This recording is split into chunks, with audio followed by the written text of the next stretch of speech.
В селе Кызылсеңир Узгенского района полным ходом идет строительство школы на 275 мест. На сегодняшний день выполнено 50% работ. Стройка началась в 2024 году. Завершение объекта запланировано на конец текущего года. На это из госбюджета выделено свыше 100 миллионов сомов.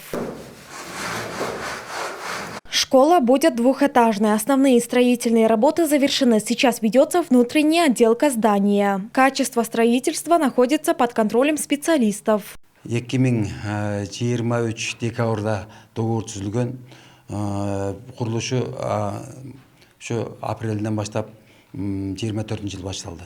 Договор на строительство был заключен в 2023 году. Здание будет соответствовать всем необходимым требованиям. Работы ведутся без задержек.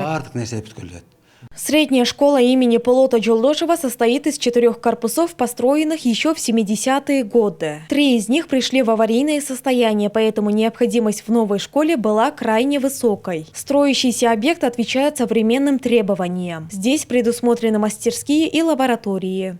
Мектеп буга чейинки бир экинчи корпусубуз типтүү эмес, илгерки малчылардын.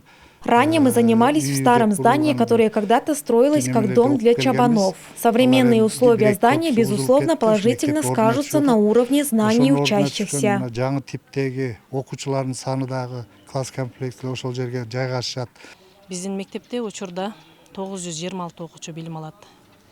Сегодня в нашей школе обучаются 920 детей. Поскольку село большое, ранее мы были вынуждены заниматься в 3 смены. Новый спортзал у нас уже построен и функционирует в обычном режиме.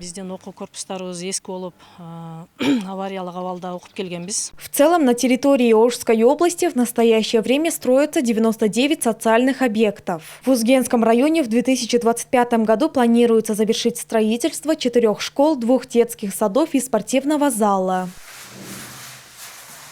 Айтунук Мамытова, Нурастан Бакытбеков, Нурсултан Абдикарим улы, ЛТР, Ошская область.